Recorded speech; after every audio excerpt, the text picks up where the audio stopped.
औज़ुबिल्लाहि मिनश्शैतानिर्रजीम बिस्मिल्लाहिर्रहमानिर्रहीम। अस्सलामु अलैकुम डियर स्टूडेंट्स ऑफ क्लास 7। जैसा कि आप जानते हैं कि हमने एक शॉर्ट स्टोरी पढ़ी है फेस शोइंग। इसके आखिर में कुछ सवालात दिए गए थे, टेक्सचुअल क्वेश्चंस। उन सवालात के जवाबात भी हमने दिए। आज हम करेंगे इसका जो लैंग्वेज वर्क है, बी पार्ट इसका है, वो है लैंग्वेज वर्क। तो लैंग्वेज वर्क क्या है? Find from the lesson words which mean the following. यहाँ पे जो मीनिंग्स दिए गए हैं, इनके जो वन वर्ड जो है जो कि लेसन में आए हैं ये वर्ड्स, तो यहाँ पे हमें देखने हैं उन वर्ड्स को। ए पार्ट क्या है? टू वांट समथिंग और to want to do something. और इसका जो वन वर्ड है वो है टेम्प्ट, यानी टेम्प्ट मीन्स लालच में आना या आजमाना। टू वांट समथिंग और to want to do something.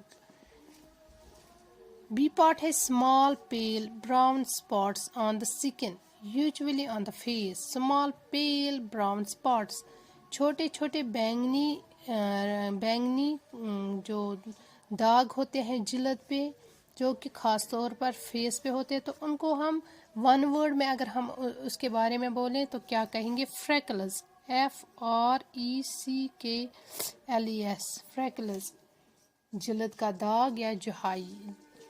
C part है not able to walk correctly, जो अच्छी तरह से चल नहीं सकता, तो इसके लिए वन वर्ड क्या है? लैम, लंगड़ा या अपाहिज। डी पार्ट हैपनिंग और doing at the same time, जो एक ही वक्त में एक साथ कोई चीज़ हैपन हो जाए कोई, तो इसको हम टुगेदर कहते हैं, एक साथ होना या इकट्ठा होना। ट्रीटेड इन ए स्पेशल वे, किसी को बहुत ही स्पेशल तरीके से ट्रीट करना, उसके साथ अच्छे से पेश आना, तो लाड, pamper. A piece of thin material worn by women to cover the face or head, कोई पतली सी चीज़ जो हम सर के ऊपर अक्सर रखती हैं औरतें अपने चेहरे को छुपाने के लिए, तो उसको हम वन वर्ड उसका क्या होगा? तो वो है वेल, VIEL, वेल, निकाब या पर्दा। A strong wish or longing, कोई बहुत ही मजबूत चाहत जिसको हम डिज़ायर इंग्लिश में कहते हैं, desire. Something which makes a situation more difficult, कुछ ऐसा जो किसी भी हालत या कैफियत, किसी भी सिचुएशन को पीछे मुश्किल बनाए, तो उसको हम क्या कहेंगे? Complication.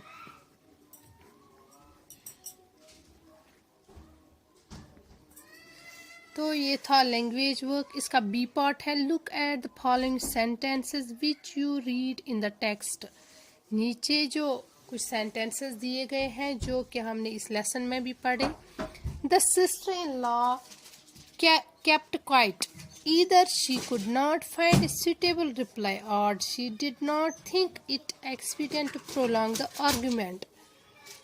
The underlined words are conjunctions. ये जो यहाँ पे लिखा है the sister in law kept quiet, जब वो सिस्टर इन लॉ जो थी वो चुप हो गई, खामोश हो गई। Either she could not find a suitable reply, और तो ये ईदर और जो यहाँ पे अंडरलाइन है, इनको हम कंजक्शंस कहते हैं। तो कंजक्शंस क्या है? Conjunctions a word or words joined together, two words, phrases or sentences is called conjunction. दो लफ्ज़ों या दो जुमलों को मिलाने के लिए जो लफ्ज़ इस्तेमाल होता है, ऐसे लफ्ज़ को हम अंग्रेज़ी में कंजक्शन कहते हैं। तो कंजक्शंस जो है इनके टाइप्स भी हैं। फॉर एग्ज़ाम्पल यहाँ पे कंजक्शंस जो है इनको हम लिंकर्स या लिंकिंग वर्ड्स भी कहते हैं, या कनेक्टिविटीज़ जो एक दूसरे को दो क्लॉजेज या दो सेंटेंसेस को या दो वर्ड्स को एक दूसरे के साथ मिलाते हैं तो उनको हम कंजक्शंस कहते हैं। तो कंजक्शंस के दो टाइप्स है, सब ऑर्डिनेट एंड कोऑर्डिनेट। सब ऑर्डिनेट कंजक्शन हम किसको कहते हैं? सब ऑर्डिनेट कंजक्शन जो है, a subordinating conjunction is simply a word or words that is used to join subordinating clause to another clause or sentence। यानी सबऑर्डिनेट क्लॉज जो है ये माथत जुमलों को एक दूसरे के साथ मिलाते हैं या ये इंडिपेंडेंट क्लॉज या खुद मुख्तार जुमलों के साथ मिलाते हैं। यानी ये सबऑर्डिनेट सेंटेंसेस को इंडिपेंडेंट जुमलों के साथ मिलाते हैं। तो ऐसे लफ्ज़ को हम, ऐसे वर्ड्स को हम सबऑर्डिनेट कंजक्शंस कहते हैं। दूसरा है कोऑर्डिनेटिंग कंजक्शन। तो coordinating conjunction joins words, phrases और clauses having similar grammatical structure. यानी ये अल्फाज और जुमले का वो हिस्सा है जो मुकम्मल मतलब रखता है और ये ज़्यादा अल्फाज को भी मिलाते हैं। और सबऑर्डिनेट कंजक्शन जो है ये दो या दो से इंडिपेंडेंट क्लॉजेस के दरमियान राब्ता कायम रखते हैं। So the above mentioned conjunctions are coordinate conjunctions. Some coordinate conjunctions go in pairs. कुछ इसमें ऐसे अल्फाज भी हैं, कुछ ऐसे कंजक्शंस भी हैं जो जोड़ों की सूरत में होते हैं। They are called correlative conjunctions. उनको हम correlative conjunctions कहते हैं। Correlative conjunctions are paired words. It joins words, phrases or clauses having reciprocal or complementary relationship. जो कि जोड़ों की सूरत में होते हैं। यहाँ पे हम एग्जाम्पल देखेंगे, both my mother and my father do yoga। तो both एंड, तो ये यहाँ पे कंजक्शंस है और ये कौन से कंजक्शंस है? ये है कोरिलेटिव कंजक्शंस जो कि जोड़ों की सूरत में होते हैं। ईदर और, तो ये भी कंजक्शंस है। I don't know whether I will be able to attend the function और नॉट। तो वेदर और ये सब कंजक्शंस है। नेदर, नॉर, तो ये कोरिलेटिव कंजक्शंस है। Not only does Anita study well, but she also wins prizes in debates and quizzes। तो ये सब conjunctions है और ये correlative conjunctions है। Now fill in the blanks in the following sentences using correlative conjunctions। correlative conjunctions मैंने बोला ये ऐसे अल्फाज हैं जो जोड़ों की सूरत में होते हैं। तो यहाँ पे हमें correlative conjunctions का यूज करना है, इनको यूज करना है और इन ब्लैंक्स को फिल करना है। फर्स्ट पार्ट है dash he likes it, not he has to move with his parents. Whether he likes it, whether he likes it और not he has to move with his parents. तो second part है dash my brother dash my sister is a graduate. Both, इसको हम दो सूत्रों में भी लिख सकते हैं, both my brother and my sister is graduate, यानी दोनों वो ग्रेजुएट है। हम ये भी कह सकते हैं neither my brother nor my sister is graduate, यानी दोनों ग्रेजुएट नहीं है। तो इसको दो सूत्रों में हम लिख सकते हैं। She is dash beautiful dash intelligent. She is not only beautiful but intelligent। वो सिर्फ खूबसूरत ही नहीं है लेकिन वो इंटेलिजेंट भी है। तो ये सब कंजक्शंस है और इनके बगैर हम जो है जुमलों को पूरा नहीं कर सकते हैं। द फायर डिस्ट्रॉयड, यानी कम्प्लेक्स सेंटेंस अगर हमें बनाना हो तो हमें कंजक्शंस की ज़रूरत पड़ती है। इनके बगैर हम कोई भी कम्प्लेक्स सेंटेंस नहीं बना सकते हैं।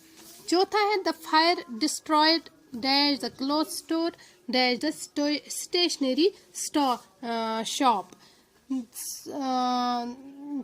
Weather the fire destroyed, the fire destroyed not only, fire यानी आग ने सिर्फ क्लॉथ स्टोर को ही डिस्ट्रॉय नहीं किया, not only the fire destroyed not only the clothes store but also stationery shop, यानी क्लॉथ स्टोर ही डिस्ट्रॉय नहीं हुआ आग से, बल्कि स्टेशनरी शॉप जो है वो भी डिस्ट्रॉय हुआ। फिफ्थ है dash he likes it he has to undergo surgery not only sorry whether. Five है whether he likes it, whether he likes it or he has to undergo surgery, चाहे उससे ठीक लगे या ना लगे, उसको सर्जरी के थ्रू जाना पड़ेगा, उसको सर्जरी करनी पड़ेगी। whether he likes it or not, whether he likes it or not, he has to undergo surgery। Sixth part है he is sincere dash he is pretending to do so। either he is sincere or he is pretending to do so, either या तो वो sincere है या वो ऐसा दिखाने की कोशिश कर रहा है।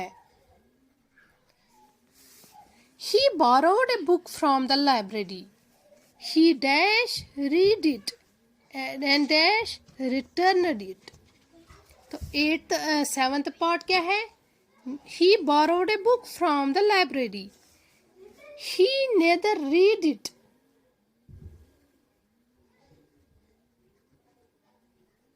न तो उसने एक लाइब्रेरी से किताब तो उसने ली, लेकिन उसने ना उसको पढ़ा और ना ही उसको वापस किया। 8 है he speaks dash and dash Hindi. इसको हम दो तरीके से यहाँ लिख सकते हैं, he speaks both English and Hindi, या हम लिख सकते हैं he speaks neither English nor Hindi. या तो हम ये लिख सकते हैं he speaks both English है, वो इंग्लिश भी बोल सकता है और वो हिंदी भी बोल सकता है, या तो हम ये कह सकते हैं न तो वो इंग्लिश बोल सकता है ना ही हिंदी। तो यहाँ पे ये दो कंजक्शंस यूज हो सकते हैं, बोथ या नेदर एंड या नॉर। 9 है dash Hafeez dash Salma has taken the stationery to the class. यहाँ पे भी हम इसको दो तरीके से लिख सकते हैं, both Hafeez and Salma has taken the stationery to the class, या तो हम ये लिख सकते हैं neither Hafiz nor Salma has taken the stationery to the class। तो इसको हम दो तरीके से यहाँ पे यूज कर सकते हैं, कंजक्शन का यूज कर सकते हैं। 10th पार्ट है she is dash a regular student dash she is ready to give up studies, she is neither a regular student nor she is ready to give up studies। वो तो एक regular तालिब इल्म नहीं है, एक regular नहीं, वो एक रेगुलर तालिब इल्म है, न ही वो तालीम छोड़ने के लिए तैयार है। तो बच्चों ये था क्लास 7th इंग्लिश से, यहाँ पे लेसन नंबर जो है फेस शोइंग एक शॉर्ट स्टोरी थी, उसका लैंग्वेज वर्क था। इंशाल्लाह कंजक्शन जो है इसको हम अच्छे से अलग से एक पढ़ेंगे और इसके जो टाइप्स हैं उनको भी अच्छे से पढ़ेंगे और समझेंगे। लेकिन यहाँ पे ये लैंग्वेज वर्क था, यहाँ पे मैंने आपको थोड़ा सा इसके बारे में कहा, इसको हम अलग से पढ़ेंगे।